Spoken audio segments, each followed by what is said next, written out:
Halo teman-teman semuanya, kita akan melanjutkan pembacaan buku Filosofi Teras, karya Henry Manampiring. Di kesempatan kali ini kita sudah memasuki bab ke-8, yaitu menghadapi kesusahan dan musibah. Oke, langsung saja saya bacakan. Incentius Evan baru berusia 11 tahun. Dia dikenal guru-gurunya sebagai anak yang senang menolong, terutama kepada teman-temannya yang tertinggal dalam pelajaran. Saat diminta tolong membantu mengerjakan tugas. Hari Minggu, 13 Mei 2018, dia bersama adiknya Nathanael yang baru berusia 8 tahun berjalan bergandengan menuju gereja Santa Maria Tak Bercela, Surabaya. Di sisi lain gereja, dua orang kakak beradik juga memasuki kompleks gereja. Firman Halim, 15 tahun, dan Yusuf Fadil, 17 tahun. Firman dan Yusuf meledekkan diri. Evan dan Nathan pun terhempas. Keduanya sempat dibawa ke rumah sakit, tetapi nyawa mereka tak tertolong.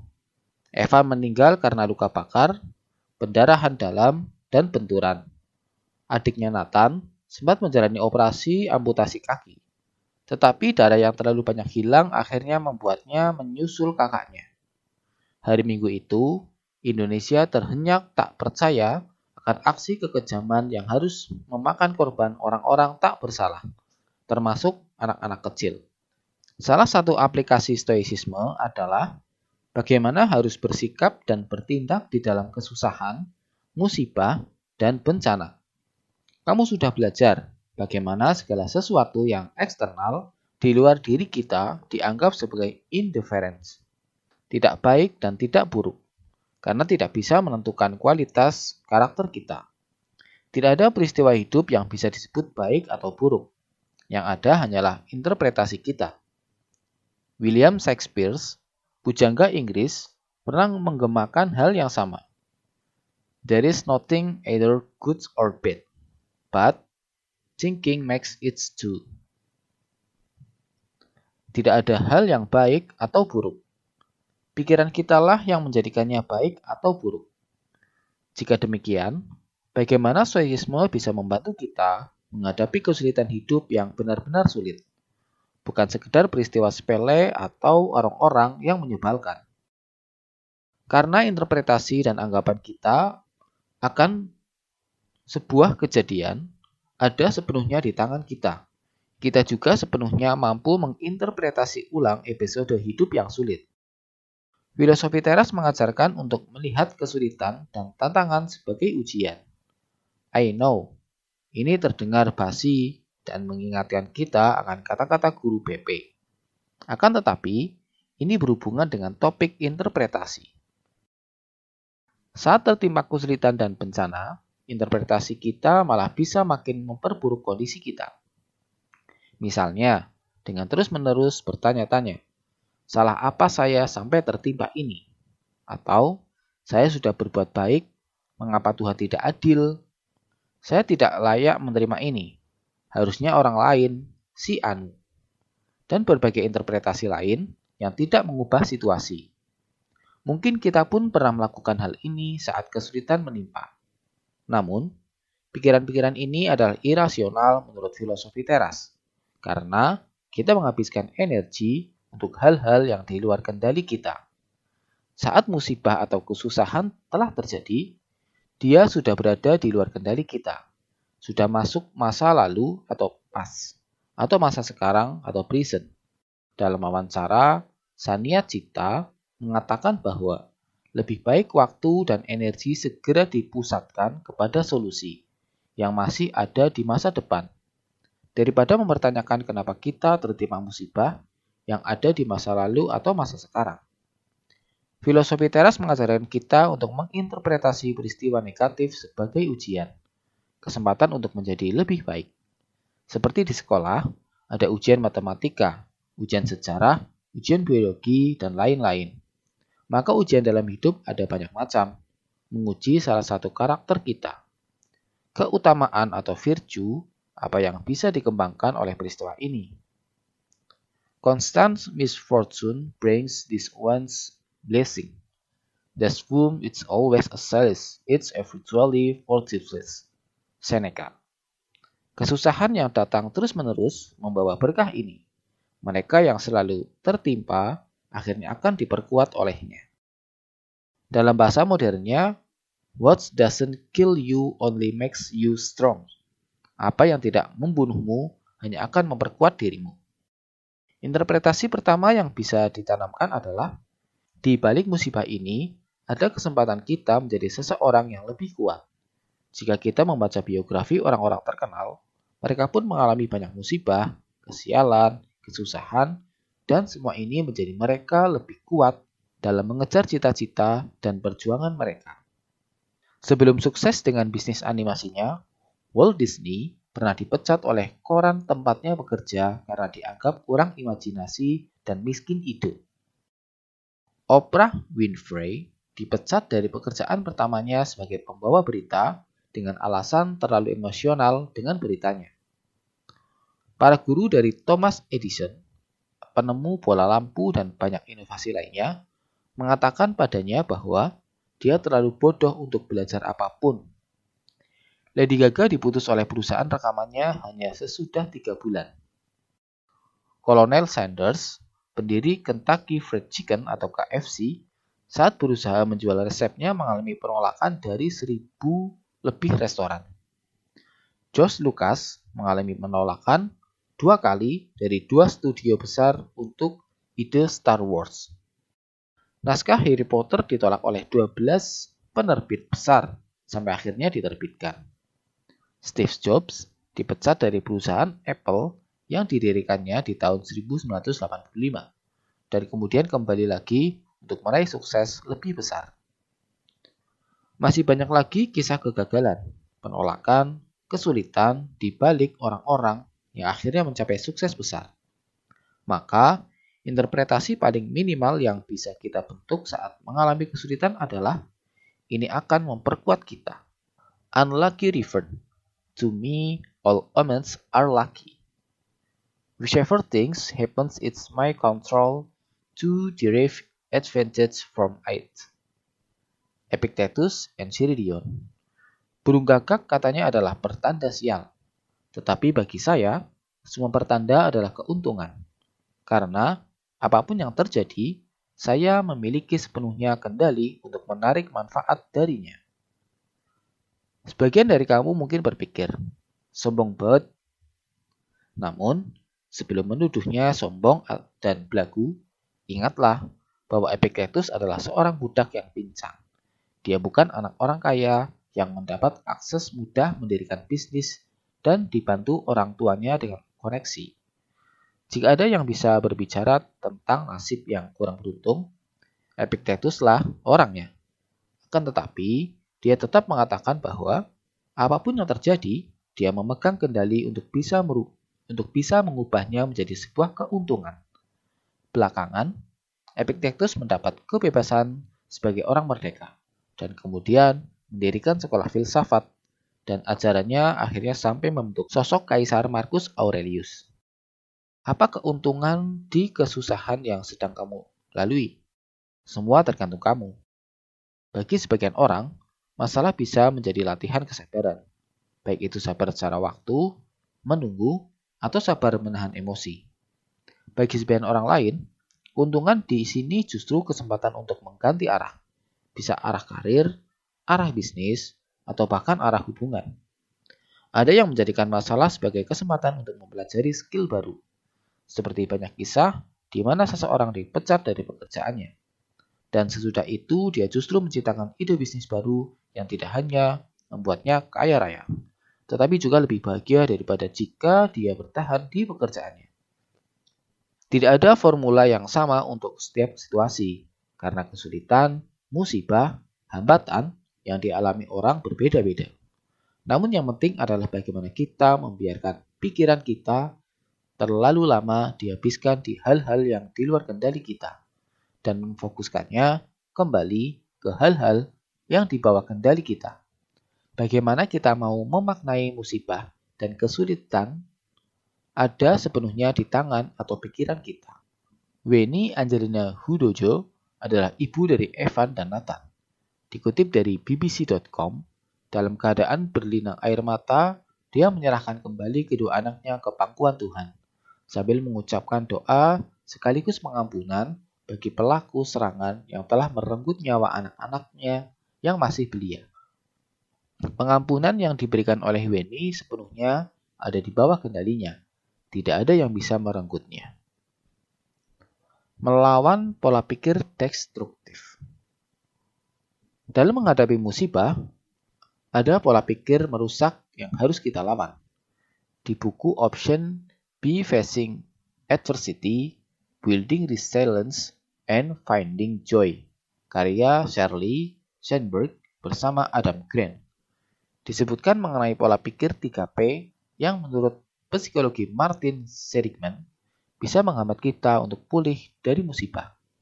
Pola pikir 3P itu adalah personalization, menjadi musibah sebagai kesalahan pribadi. Pervasiveness, mengubah musibah di satu aspek hidup sebagai musibah di seluruh aspek hidup. Permanence, keyakinan bahwa akibat dari sebuah musibah atau kesulitan akan dirasakan terus-menerus. Sebagai ilustrasi dari pola 3P, bayangkan seseorang perempuan yang baru patah hati berat sampai nangis 7 hari 7 malam dan menolak makan. Pola 3P bisa seperti ini. Personalization, cowok gue selingkuh karena salah gue yang kurang dandan, gue yang kurang semok, gue yang kurang merdu suaranya. Ini semua memang salah gue. Cowok gue pasti akan setia sama gue kalau gue cantik Gal Gadot. Pervasiveness. Hidup gue emang begini. Apes di percintaan. Jadi mahasiswa juga gak becus. Jadi anak gak bener. Pokoknya semua hidup gue adalah kegagalan. Permanence. Gue akan patah hati seumur hidup. Yakin gue. Perhatikan bahwa pola 3P ini bukanlah fakta, tetapi murni konstruksi di dalam kepala kita sendiri. Mari kita mulai dengan personalization. Kenyataannya, tidak semua masalah hidup disebabkan hanya oleh kita sendiri. Memang ada yang sepenuhnya salah kita sendiri. Misalnya, mengendari kendaraan dalam keadaan mabuk, dan kemudian menabrak orang lain. Tetapi banyak juga yang sebenarnya di luar atau hanya sebagian di bawah kendali kita. Jumpa lagi dengan dikotomi, trikotomi kendali. Di pervasiveness, lagi-lagi kita memiliki perspektif yang keliru. Musibah atau kegagalan di satu aspek hidup tidak otomatis berarti kegagalan di aspek hidup yang lain. Gagal di studio bukan berarti kita gagal menjadi anak yang baik. Gagal di percintaan bukan berarti kita juga gagal sebagai profesional dan seterusnya. Yang terakhir, permanences. Rasa sedih, galau, kecewa yang dialami sekarang tidak otomatis masih akan dirasakan minggu depan, bulan depan, atau tahun depan. Memang ada kasus-kasus musibah atau kesulitan yang menimbulkan luka psikologis yang lama efeknya. Tetapi sebagian besar akan terasa lebih ringan seiring berjalannya waktu. Konsep 3P tersebut membantu kita mengidentifikasi pola pikir apa yang harus dihindari di saat kita tertimpa kesusahan atau musibah. Minimal dengan mengenali adanya pola 3P ini, kita bisa lebih cepat menyadari saat mulai terjebak dalam pola menyalahkan diri sendiri atau membiarkan masalah merembet ke mana-mana, atau menganggap perasaan duka ini akan selamanya. Menerima penderitaan. Why is it so hard when things go against you? If it's imposed by nature, accept gladly. If not, work out what your own nature requires, even if it brings you no glory. Marcus Aurelius, Meditation. Kita tadi diingatkan bahwa apa yang kita sebut sebagai bencana, musibah, kesulitan, dan lainnya adalah konstruksi mental kita sendiri. Stoicisme lihat peristiwa apapun itu sebagai sebuah fakta objektif. Makna dari peristiwa itu, bencana, sial, datang dari diri sendiri. Dan karenanya kita punya pilihan hendak memaknainya sebagai hal buruk atau sebagai hal yang baik, misalnya kesempatan memperkuat diri atau melatih sifat tertentu. Ada satu lagi nasihat yang datang dari Marcus Aurelius, yaitu untuk menerimanya dengan senang hati. Mengapa begitu sulit saat hidup dirasa melawan dirimu? Jika memang kejadian ini datang dari alam, maka terimalah dengan senang hati.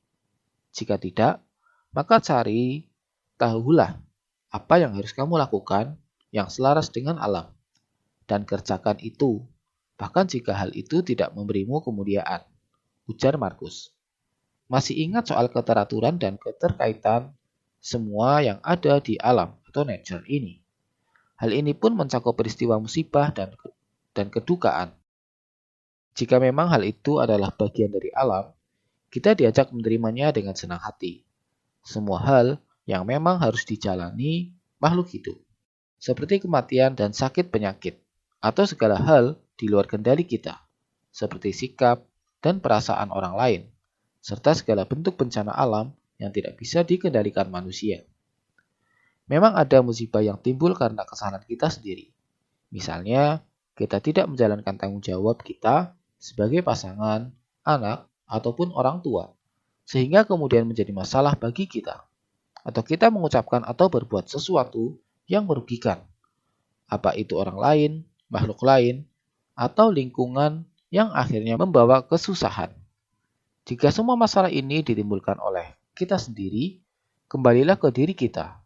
Seperti dikatakan Markus, kita yang bertugas mencari tahu bagaimana memperbaikinya, kemudian melakukannya sungguh-sungguh. Mengapa dengan bertahan? Kaum Stoa senang menggunakan analogi konteks olahraga atau pertandingan untuk menggambarkan kesusahan hidup. Yang menarik, kita tidak diharapkan untuk menang dengan cara mengalahkan cobaan, layaknya atlet gulat atau taekwondo melumpuhkan lawan. Di dalam filosofi teras, kemenangan kita atau cobaan dan kesusahan hidup diperoleh dengan bertahan atau endure dan melelahkan lawan kita. Dalam pertandingan suci, banyak yang meraih kemenangan dengan cara membuat lawan mereka lelah dengan ketahanan yang keras kepala. Bayangkan, seorang stoa bagaikan atlet seperti itu yang melalui latihan panjang dan tekun akhirnya memiliki kekuatan untuk bertahan, menerima serangan sampai lawannya lelah sendiri. Seneca Firmans. Jadilah seperti tebing di pinggir laut yang terus dihujam ombak, tetapi tetap tegar dan justru menjinakkan murka air di sekitarnya. Marcus Aurelius, Meditation. Analogi-analogi tersebut mengingatkan saya pada kisah-kisah pemain bulu tangkis, petinju, atau petarung yang memiliki strategi bermain panjang. Bukannya berusaha secepatnya menaklukkan atau melukai lawan. Mereka memilih bermain partai panjang, memanfaatkan kesabaran dan stamina yang mereka miliki. Sampai akhirnya lawan mereka kelelahan dan kemudian mereka baru bertindak merebut kemenangan. Saat cobaan, kesusahan, bencana terasa begitu berat melanda, yang diminta dari kita bukanlah teori, strategi, tips, dan trik yang canggih-canggih. Stoicisme hanya meminta kita untuk cukup bertahan, tetap teguh, bagai tebing karang yang tidak bisa dikalahkan badai. Sampai akhirnya, cobaan tersebut yang lelah sendiri. Hang in there, bertahanlah, mungkin bukan anjuran yang buruk. Latihan menderita. Premeditation malorum melatih kita untuk memikirkan skenario-skenario buruk yang mungkin terjadi di hari ini. Selain simulasi mental, Stoicisme juga menganjurkan latihan menderita dalam hidup kita secara rutin. Latihan apes ini benar-benar dalam arti literal. Artinya kita memaksa diri kita menderita secara fisik, bukan dengan instrumen penyiksaan. Ingat penjahat di film The Da Vinci Code yang senang mencambuk diri. Tetapi dengan sengaja hidup jauh di bawah standar kenyamanan hidup kita sehari-hari secara berkala. Luangkan beberapa hari dalam setahun di mana kamu harus memuaskan dirimu dengan makna yang paling sederhana dan murah. Mengenakan baju yang paling jelek dan kasar. Kemudian berkata pada dirimu sendiri, Inikah kondisi yang saya takuti? Justru ketika keadaan kita sedang baik, maka jiwa kita harus diperkuat untuk menghadapi kesulitan yang lebih besar. Justru ketika Dewi Keberuntungan sedang ramah, maka kita harus menyiapkan diri terhadap murkanya. Di masa perdamaian, para tentara berlatih melakukan manuver, menggali tanah padahal tidak ada musuh, dan melelahkan diri dengan kerja keras yang sebenarnya tidak perlu, agar dia akhirnya siap ketika harus bekerja keras betulan. Jika kamu ingin seseorang tidak goyah saat krisis menghantam, latihlah ia sebelum krisis itu datang. Seneca Letters. Seneca menganjurkan kita berlatih atau latihan kemiskinan. Practice poverty. Secara rutin, misalnya makan makanan yang sangat sederhana dan murah. Bahkan Seneca menyebut roti yang sudah keras sebagai simbol makanan yang sangat sederhana. Ya, kamu yang anak kos juga tidak punya alasan untuk tidak melakukan ritual ini. Dan memakai baju yang lusuh atau usang.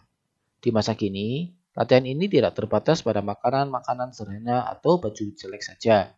Pada intinya, apakah kita bisa melepaskan kenyamanan yang bisa kita nikmati selama beberapa hari. Bagi yang bisa naik mobil pribadi ke sana kemari, cobalah untuk merasakan naik kendaraan umum. Yang biasa naik taksi, cobalah untuk merasakan naik ojek. Yang biasa tidur di kamar AC, cobalah untuk tidur dengan udara alami. Yang biasa tidur di kasur spring bed, cobalah tidur di kasur tipis. Atau bahkan di lantai beralas tikar. Yang biasa memakai smartphone, cobalah untuk puasa internet. Ayo, berat kan? Masih banyak lagi kesempatan untuk melatih kesusahan dan kemiskinan.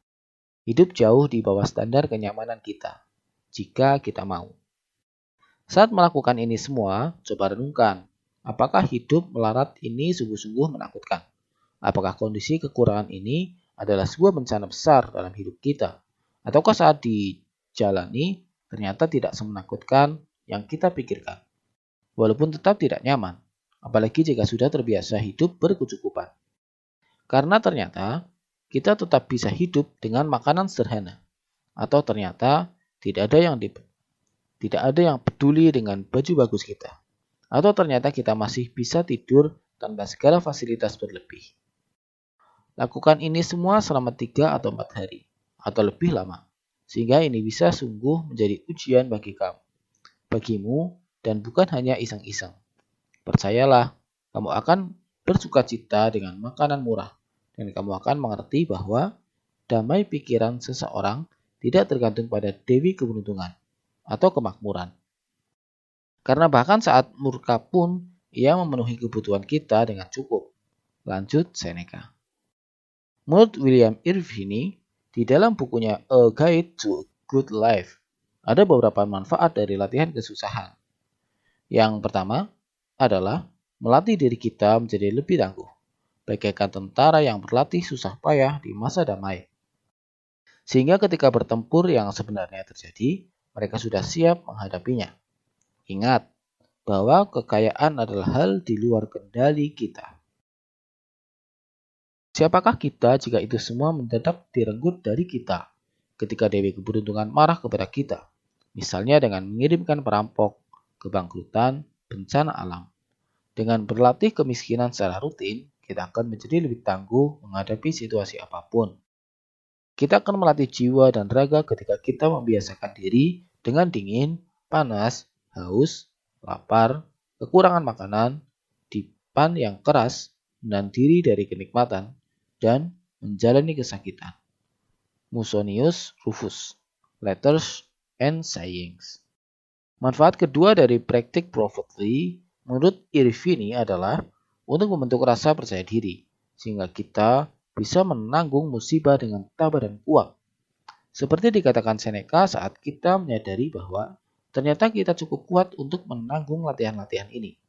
Perlahan kita menjadi lebih pede. Seandainya saat ini kita dianugerahi kekayaan dan rezeki lain, kita bisa berkata, jika harus jatuh miskin pun, saya tidak akan hancur. Manfaat ketiga adalah melawan fenomena yang disebut ilmu psikologi sebagai hedonic adaptation atau adaptasi kenikmatan. Para psikologi menemukan bahwa apapun yang membuat kita senang, uang, ketenaran, seks, harta benda, dan lain-lain, pada akhirnya akan kehilangan kenikmatannya seiring berjalannya waktu. Sebuah penelitian terhadap para pemenang lotre di Amerika Serikat menemukan bahwa 18 bulan sesudah memenangkan lotre, para pemenang lotre tidak lebih bahagia daripada mereka yang tidak menang. Penjelasannya adalah, pada akhirnya kita akan beradaptasi dengan hal-hal baru yang tadinya membuat kita bahagia. Rasanya tidak perlu jauh-jauh untuk mencari contoh dari kehidupan kita sendiri. Saat memenangkan kejuaraan, lulus dengan nilai tertinggi, mendapatkan kenaikan jabatan dan kenaikan gaji, membeli tas atau gadget baru, atau bahkan mendapat pacar atau suami atau istri baru, pada awalnya kita senang sekali dan grafik kebahagiaan kita mengalami peningkatan. Namun, seiring berjalannya waktu, kenikmatan yang kita rasakan perlahan turun dan kita kembali ke kebahagiaan di awal atau base level. Hal ini karena kita mulai terbiasa dengan kenikmatan baru kita. Gaji baru kita, jabatan baru kita, gadget baru kita, sampai pacar atau suami atau istri baru kita perlahan menjadi norm baru. Tidak lagi menjadi spesial. Menurut Irvini, practical profoundly bisa membantu kita melawan adaptasi kenikmatan tersebut. Dengan rutin mengguncang base level diri sendiri, kita kembali menghargai apa yang telah kita miliki. Jika kita terbiasa makan enak, saat menghabiskan waktu untuk makan makanan yang tidak enak dan sangat sederhana, kita juga kembali mengapresiasi makanan enak yang kita konsumsi selama ini.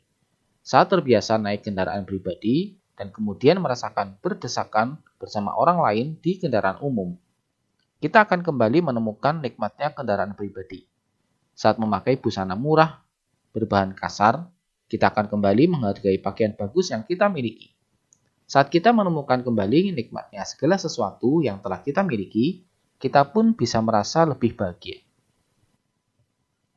Di antara begitu banyak kenikmatan dan fasilitas dari kehidupan modern, makanan mungkin adalah ujian terbaik mengenai pengendalian diri. Makanan relatif tersedia di mana-mana, dengan berbagai kualitas dan harga. Mengenai makanan, salah satu filosof Stoa bernama Musonius Rufus memiliki prinsip yang umum kita dengar sekarang sebagai makanan untuk hidup, bukan hidup untuk makan. Bagi Musonius, makanan ada hanya untuk sekedar mempertahankan hidup dan bukan sebagai sumber kenikmatan. Bahwa Tuhan menyediakan makanan dan minuman hanya untuk mempertahankan hidup dan bukan sumber kenikmatan, dapat dibuktikan dari ini. Ketika makanan menjalankan fungsinya dalam pencernaan dan penyerapan, ia tidak memberikan kenikmatan apapun bagi manusia, ujarnya. Walaupun kita menikmati rasa makanan di lidah, manfaat sesungguhnya dari makanan justru baru kita terima di sistem pencernaan. Konsisten dengan ajarannya, Manivus Rufus dikenal hanya makan tumbuh-tumbuhan dan hasil dari susu, dan dia tidak makan daging. Musonius Rufus tampaknya tidak akan menjadi filosof yang populer di kalangan foodies dan food blogger. Walaupun tidak semua dari kita bisa mengikuti anjuran Musonius Rufus sepenuhnya. Saya kebetulan penganut makan untuk hidup, bukan hidup untuk makan. Makanya saya paling tidak rewel soal makanan. Tetapi ada pesan lebih dalam yang bisa dihayati semua orang.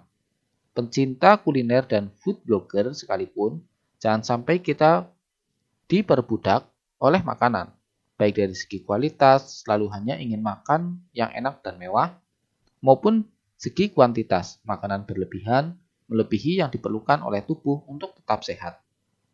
Jika kita telah mampu melakukan practical profoundly secara rutin, Seneca mengingatkan kita untuk tidak merasa bangga dengan mengingat status hidup kita. Bagaimanapun, mereka yang mampu melakukan ritual ini adalah mereka yang tidak harus menghadapi kelaparan dan kemiskinan setiap hari. Tidak ada alasan bagimu untuk merasa hebat melakukan hal ini semua, karena kamu hanya menjalani apa yang dijalankan ribuan budak dan orang miskin setiap hari. Namun, kamu boleh sedikit memuji dirimu untuk ini. bahwa kamu melakukannya bukan karena terpaksa oleh keadaan, dan bahwa kamu mampu melakukan ini secara permanen, semudah kamu melakukannya sebagai latihan. Biarlah kita menjadi akrab dengan kemiskinan, sehingga nasib tidak bisa menyerap kita tiba-tiba. Kita akan bisa lebih menikmati rezeki kita saat kita menyadari bahwa kemiskinan bukanlah beban. Letters. Menurut saya, ini manfaat terakhir dari latihan kemiskinan untuk mengajak kita yang lebih beruntung sesekali keluar dari kenyamanan yang telah kita anggap normal dan menyadari ada jutaan orang lainnya yang tidak seberuntung kita dan bisa merasakan apa yang mereka lalui setiap hari. Halangan adalah jalan. Menurut dikotomi kendali, hampir semua peristiwa hidup ini ada di luar kendali kita. Sebagian memang bisa dipengaruhi oleh pilihan-pilihan kita, pemilihan teman, pemilihan pasangan hidup, pemilihan pekerjaan, pemilihan tempat tinggal, pemilihan sekolah, dan lain-lain. Namun, sebenarnya hasil dari pilihan kita banyak sekali bergantung pada faktor eksternal. Hanya pikiran, interpretasi, strategi, dan keputusan kitalah yang masih benar-benar di bawah kendali kita. Marcus Aurelius menyebutkan bahwa halangan adalah jalan. The obstacle is the way. Sebuah permainan kata yang menarik. Secara definisi, halangan bukanlah jalan dan justru mengganggu sang jalan bukan. Inilah penjelasan beliau. Karena kita bisa menerima dan menyesuaikan diri, pikiran kita bisa beradaptasi dan bisa mengubah halangan agar justru mendukung tujuan. Halangan terhadap tindakan kita justru menjalankan tindakan kita. Apa yang menghalangi jalan kita menjadi jalan itu sendiri. Meditation. Keuletan dan ketangguhan sejati bukan datang dari otot atau uang yang kita miliki, tetapi dari pikiran atau mind kita. Inilah kekuatan pikiran kita yang bisa mengubah halangan menjadi jalan itu sendiri. The obstacle becomes the way. Kisah Steve Jobs mengingatkan saya pada hal ini. Steve Jobs mendirikan Apple di tahun 1976, dan 9 tahun kemudian dia dipecat dari perusahaan yang didirikannya. Padahal komputer yang diluncurkannya cukup populer. Bagi banyak orang, dipecat dari tempat bekerja, apalagi dari perusahaan yang dia dirikan sendiri, adalah sebuah bencana besar. Akan tetapi, peristiwa yang bagi kebanyakan orang adalah halangan, ini ternyata menjadi jalan baru bagi Steve. Dipecat dari Apple adalah hal terbaik yang pernah terjadi padaku, ujar Steve Jobs dalam pidato kelulusan di Stanford University bertahun-tahun kemudian. Beratnya beban sukses digantikan dengan rasa ringan menjadi pemula lagi, tambahnya. Setelah dipecat, Steve mendirikan perusahaan komputer baru, Next, dan kemudian Pixar, yang kita kenal dengan film-film produksinya seperti Toy Story, Up, Cars, The Incredibles, dan lain-lain. Kira-kira 1 dekade sesudah dipecat, Steve Jobs kembali ke Apple dan kemudian menghasilkan inovasi-inovasi ikonik yang telah dikenal jutaan manusia, seperti iPod, iTunes, iPhone, dan iPad. Mungkin membaca saat ini sedang merasakan kesulitan dalam hidup, atau sedang merasa jalan terhalang. Bisa jadi, apa yang dirasakan sebagai halangan justru adalah jalan yang baru.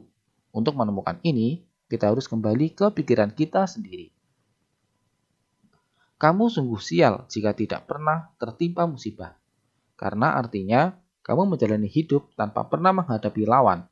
Tidak ada yang tahu kemampuanmu sesungguhnya, bahkan dirimu sendiri tidak. Seneca on Proverbs. Intisari bab 8. Pertama, dalam filosofi teras, sebutan musibah dan kesusahan adalah opini yang ditambahkan oleh kita sendiri. Kedua, walaupun musibah, bencana, dan kesusahan yang menimpa seringkali berada di luar kendali kita, respons kita atasnya sepenuhnya ada di tangan kita sendiri. Ketiga, filosof Stoa melihat semua kesusahan sebagai kesempatan melatih keutamaan atau virtue. Saat kita tertimpa kerusuhan, kita bisa memikirkan keutamaan apa yang bisa dilatih oleh keadaan ini. Saat tertimpa musibah dan kesusahan, waspadai pola pikir 3P yang merusak. Personalization, pervasiveness, permanences. Kelima, kita bisa mengalahkan cobaan dan penderitaan dengan bertahan menanggungnya atau endure, bagaikan atlet di pertandingan yang dengan keras kepala membuat lelah lawannya. Keenam, latihan menderita atau practical poverty selain membantu kita menghadapi kesusahan yang sebenarnya, juga bisa membuat kita kembali mensyukuri apa yang sudah kita miliki. Dan yang terakhir, halangan bisa menjadi jalan, dan ini tergantung kepada pikiran kita. Oke, demikian pembacaan bab ke-8, dan selanjutnya kita akan memasuki bab ke-9, yaitu menjadi orang tua. Terima kasih teman-teman yang telah mendukung channel ini, yang telah like, subscribe, dan komen, dan juga share. Dan bagi teman-teman yang belum subscribe, silahkan subscribe untuk mendapatkan update pembacaan buku di bab selanjutnya dan di buku-buku selanjutnya yang akan saya bacakan di channel ini. Terima kasih, semoga bermanfaat.